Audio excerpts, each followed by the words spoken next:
Assalamualaikum warahmatullahi wabarakatuh. Perkenalkan, nama saya Hafid Fadli, jurusan Informatika kelas A dari Universitas Pasundan. Dalam video ini, saya akan menganalisis input-output virtual reality.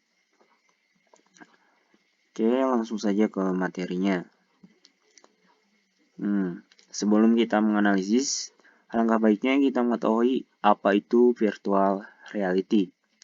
Nah, virtual reality menurut Wikipedia adalah teknologi membuat pengguna dapat berinteraksi dengan suatu lingkungan yang disimpulkan oleh komputer. Suatu lingkungan sebenarnya yang ditiru atau benar-benar suatu lingkungan yang hanya ada dalam imajinasi. Jadi virtual reality itu sebuah program yang dibuat oleh komputer atau oleh pengembangnya untuk menciptakan lingkungan seperti halnya yang nyata tapi dalam dunia digital gitu.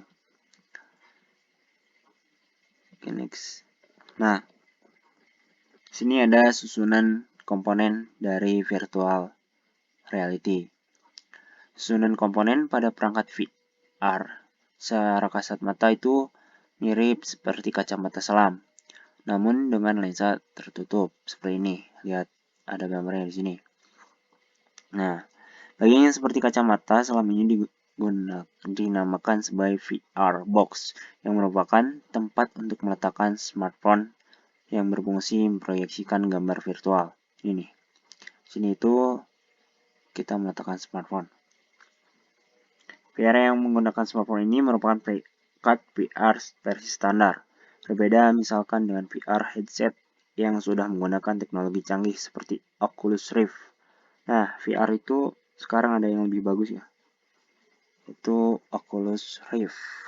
Dalam Oculus Rift ini, di dalamnya bukan lagi menggunakan smartphone, melainkan sudah terdapat sebuah layar yang menampilkan video dan gambar virtual reality, yang juga bisa terhubung dengan komputer menggunakan Bluetooth.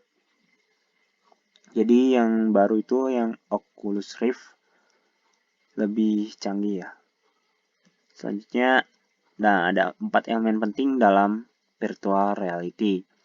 Pertama ada virtual world. Jadi itu sebuah konten yang menciptakan dunia virtual dalam bentuk screenplay maupun script. Ya, kontennya itu namanya tuh virtual world. Kemudian ada immersion.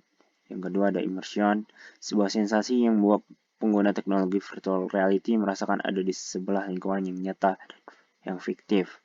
Nah, immersion ini yang membuat kita merasakan lingkungannya itu seperti nyata. Dan yang ketiga ada sensor feedback, berfungsi untuk menyampaikan informasi dari virtual world ke indera penggunanya. Nah, dengan sensor feedback, kita bisa melihat virtual world atau konten yang ada dalam virtual reality. Dan ada interactivity yang bertugas untuk merespon aksi dari pengguna sehingga pengguna dapat berinteraksi langsung dalam medan fiktif atau virtual world. Nah, dengan adanya interactivity ini, kita bisa berinteraksi ya. Misalnya mengambil atau apa gitu di virtual reality-nya. Oke, selanjutnya ada perangkat input pada virtual reality. Pertamanya ada ikat kepala untuk memudahkan menggunakan virtual reality ya, dipasang di kepala. Kemudian ada kabel HDMI. Kabel ini digunakan untuk menghubungkan antar perangkat. Jadi kalau kita mau menghubungkan ke smartphone dan lain-lain bisa menggunakan ini. Kemudian ada controller untuk mengontrol virtual reality kita. Kemudian ada perangkat output virtual reality.